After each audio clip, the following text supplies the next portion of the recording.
The United States repositioning its warships in West Asia. According to reports, USS Gerald R. Ford and USS Abraham Lincoln carrier strike groups, they have been relocated. The Arabian Sea, February 3, 2026. It is early afternoon, local time. The water is calm. The sky is empty. The USS Abraham Lincoln, 100,000 tons of warship, is steaming roughly 500 miles off the Iranian coast, conducting cyclic flight operations. By the end of the day, two distinct threats will move against the strike group from two different vectors. One on the surface, one in the air. Each will demand the opposite response from the other. The first will demand that the United States Navy not fire. The second will demand that it fire immediately. Both will be resolved within 4 hours. Neither will start a war. This is the story of February 3rd, the day the kill chain was held, then released, then held again. A destroyer crew swallowed every reason to shoot. A fighter crew was given every reason to shoot. This was not Operation Epic Fury. That came 3 weeks later. This was the last quiet day before the war. The crews who held the line did not know what was coming. A drone they could not yet see. A swarm of small boats they could not yet reach. And rules of engagement that, if misread by a single watch officer, would put the United States and Iran in open hostilities by sundown. Welcome back to the channel. What you're about to hear comes straight from CENTCOM statements, the White House press briefing, and the standing rules of engagement that governed every call on the bridge that day. By the time this video ends, you will understand the procedural geometry of February 3rd. The timestamps, the officers, and the lines that decide when a U.S. Navy ship shoots and when it holds. A near miss is a discipline event, the thing that did not happen because professionals did their jobs inside a structure refined since the tanker war of the 1980s. Two memories sit on the shoulder of every tactical action officer. The USS Stark, hit by 2 Iraqi missiles in 1987 because the crew waited too long. And the USS Vincennes, which shot down a civilian airliner in 1988 because the crew waited too short. February 3rd was a day of holding both ghosts in the same room, 10:45 local. The incident does not begin with the carrier. It begins with a tanker. The MV Stena Imperative is a UK-managed, US-flagged oil tanker transiting toward the Strait of Hormuz. Its master reports he is being shadowed by multiple IRGCN fast attack craft and a Mohajer surveillance drone. The boats are accelerating into a high-speed harassment pattern. These are not regular Iranian Navy vessels. The Islamic Republic of Iran Navy under Commodore Shahram Irani is not the actor here. The actor is the Islamic Revolutionary Guard Corps Navy, a separate organization, different doctrine. The IRGCN fights with Bogomar speedboats and PACAP 3 class fast attack craft, 55-foot hulls capable of 52 knots, armed with Nasr-1 anti-ship missiles, 12.7mm machine guns, and wake-homing torpedoes. Their doctrine is swarm. The IRGCN is not trying to sink the Stena Imperative. The IRGCN is trying to board it. NAVCENT directs USS McFaul, an Arleigh Burke-class destroyer, hull number DDG-74, to intervene. She comes to modified general quarters.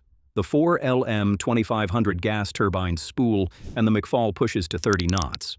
The officer of the deck has a single problem to solve. Block, without firing. 11:20 local. The McFaul arrives on scene. The officer of the deck maneuvers the warship into a blocking position between the tanker and the IRGCN fast boats.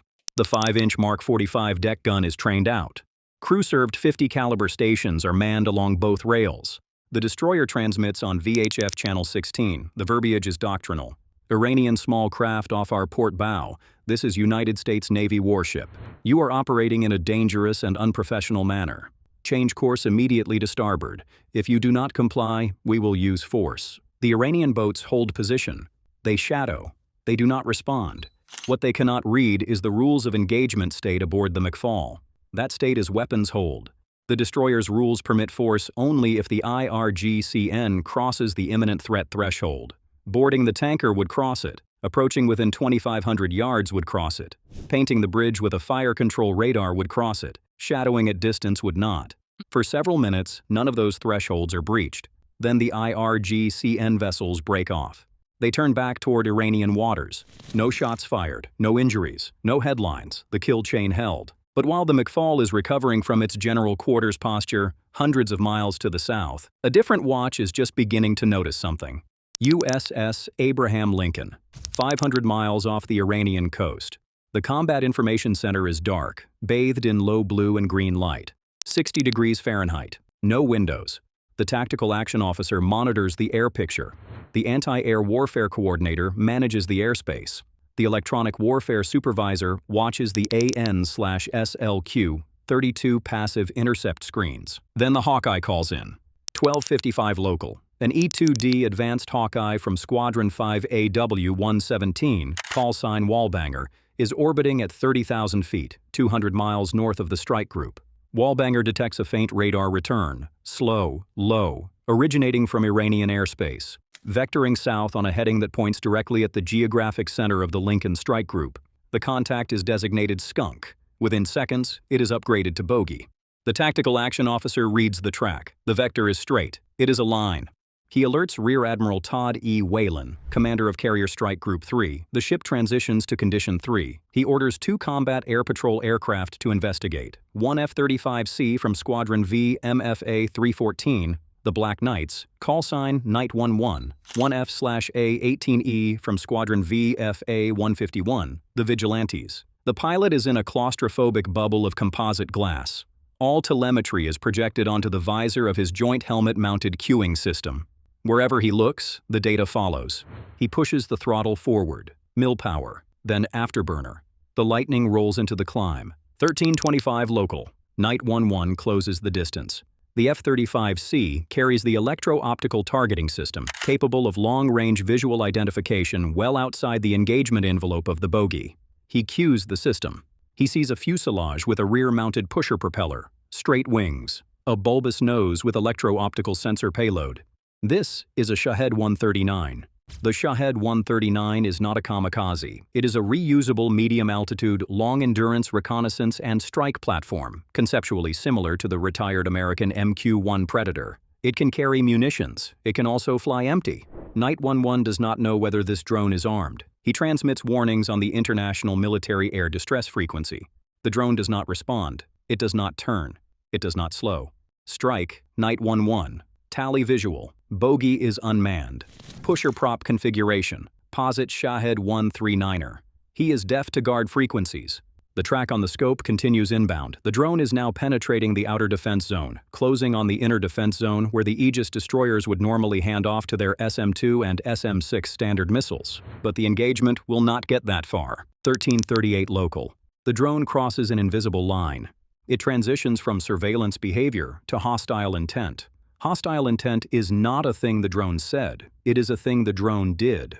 It maintained an attack vector toward a sovereign U.S. warship in international waters after being warned. In the standing rules of engagement, that is enough.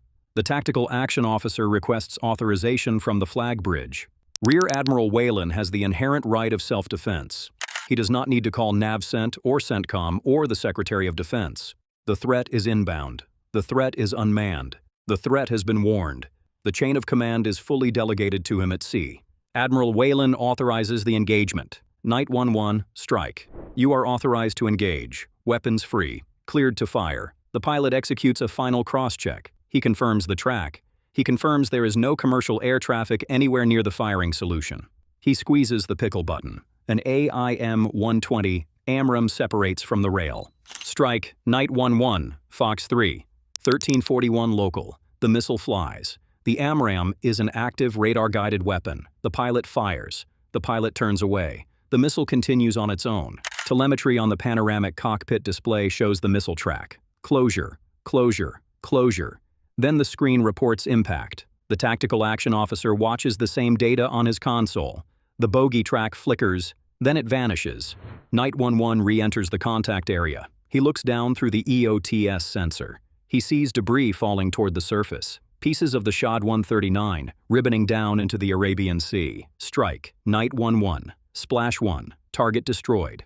Knight 11, strike. Copy splash. Good kill. Aboard the Lincoln, the flight deck has not stopped operating. Sailors in colored jerseys continue moving aircraft toward the catapults. The rhythm has not broken, less than 1 hour from initial detection to debris. 13:50 local. The strike group does not stand down.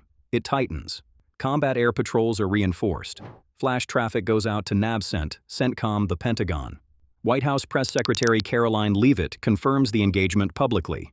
The drone, she states, was acting aggressively toward the aircraft carrier. CENTCOM acted appropriately and necessarily. The president has options on the table, including military force, and the Iranians know that.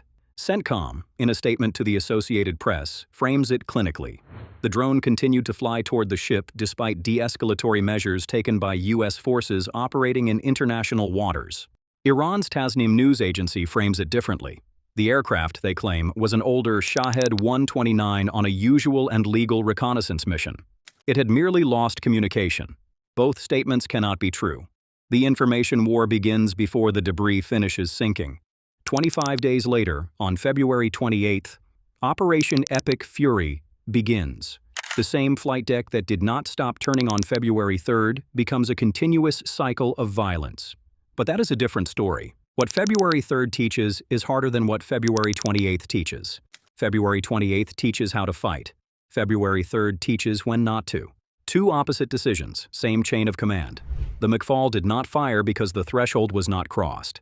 The F-35C did fire because it was. Same rules. Opposite outcomes. That is doctrine. The tactical action officer carries two ghosts. Stark, who waited too long, Vincennes, who waited too short. Every drone vector runs through that gauntlet. The safest shot is the one you don't take. The hardest shot is the one you must, before you go. You are the tactical action officer. The Shahed-139 is 20 miles out, deaf to your warnings, vectoring toward your ship. Do you take the shot or give it another 30 seconds? Drop your call in the comments, then subscribe for the next reenactment.